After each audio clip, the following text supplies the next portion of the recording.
Adilji, I want to come to you first, and I want you to set the debate.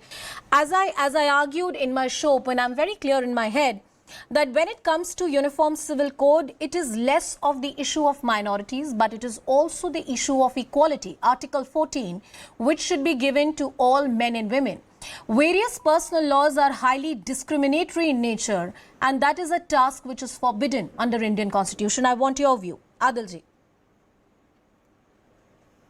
My leader, Barrister Asaduddin Owaisi Sahib, very categorically explained everything in his press conference that it is Hindu uniform code. Mr. Modi wants to set up one frame of all the community. In India, in every 50 kilometers, we change our language, we change our dress, we change our fooding habit. In Northeast, cultural rights are given to Nagaland people, Mizoram people. I want to ask BJP that what BJP will do on 341. It is in the Hindu dhobi, they get the reservation, whereas the Christian dhobi, the washerman, and the Muslim washerman dhobi, they don't get reservation. This is the discrimination which Mr. Modi talks about pasmanda, but his government filed an affidavit in the Supreme Court that now Muslim dhobi and Christian dhobi can't get the SC status. I want to ask the Honorable Prime Minister, why not any pasmanda? Why not any pasmanda MP or any Muslim MP in his cabinet, minister in the cabinet, any Muslim MP, any pasmanda MP in BJP? Why not Mr. Modi rewarded Arif Mohammad Khan, Najma Heptullah, Firoz Bas, Amaraji, I'll come to you. One at a time. One at a time. No, not this way. Not this way. Amaraji, I'll come to you. Yes. Let me speak. Yeah. Sayyid Shahnawaz, Sayyid Mukhtar Abbas Naqvi, he not given any space to the pasmanda Muslim. Aligarh Muslim University, Kishanganj not getting a single penny.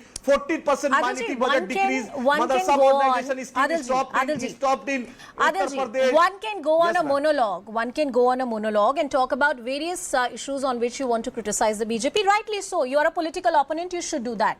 My issue that I'm discussing here on Brass Tacks tonight is the Uniform Civil Code. So I will once again pose a question.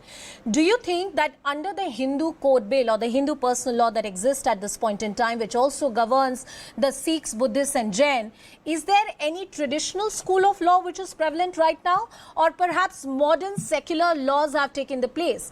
There is no Hindu law per se which can be applicable to the entire country. For that matter, it's a secular set of civil laws which govern the lives of the majority community, which have been reformed for decades. So this entire argument that Hindu law is going to be imposed upon India is rather, I believe, an archaic and an absurd argument to make in the first place.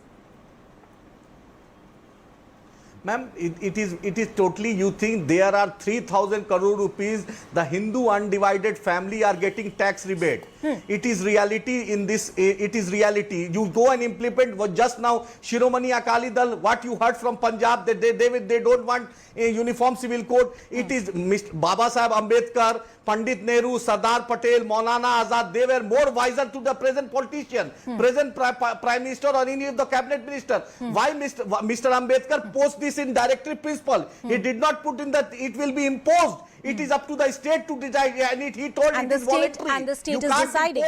You can't say that you have to eat. You must just 30 seconds. If you love dhokla, in Hyderabad there is biryani, in Bihar there is litti choka, in Maharashtra there is vada pav. Are you really comparing that to a very serious issue like a uniform civil code? Ambar Zaidi, I want you to come in. Ambarji, I want you to come in. Kathni and Karni is different. No, but we can talk about Ambar Zaidi, do you want to come in? Yes, please go ahead. Make your point. Of course, he's been how he's been opposing uniform civil code. That is absolutely shameful, and he's been repeatedly saying the same thing on different channels. I want to start by saying one thing, that as Muslim women of this country, I strongly support the idea of uniform civil code, as our constitution of this country ensures equal right to everyone. Also, uniform civil code is mentioned in part 4th of the constitution, which says the state shall endeavor to secure the citizens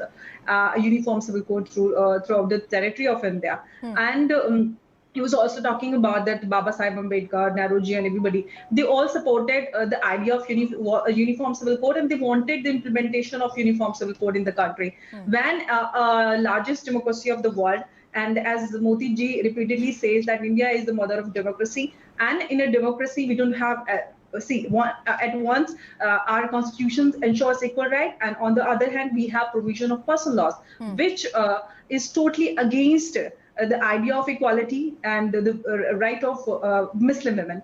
So, and he also said one thing, that BJP is only using this tactic as a political vote bank or as a political gimmick. And also BJP doesn't give any Muslim a chance to be part of Rajya Sabha, Lok Sabha. I want to say one thing, that BJP nominated Ghulam Ali Khatana. No, but Amber, I know you're making all of those points, but I don't think they are crucial or central to the debate. I'm very clear in my head that today the moot idea is about a uniform civil code. It's a constitutional promise that has been made. There were peculiar circumstances that existed post-partition, and perhaps the constitutional framers wanted to take a cautious approach when it came to the reform of personal laws, and that is why at that point in time that step could not have been taken. But today perhaps our democracy is mature enough to take that step. I also want to bring in Mr. C.R. Keshwan into the discussion. Mr. Keshwan, the charge which is being made by your political opponents is that this is just a poll gimmick for you. The government is not serious on the idea of a uniform civil code. You are only using it because assembly elections are just around the corner, or in the run-up to the 2024 you want to polarize based on this issue. Respond to that argument, sir.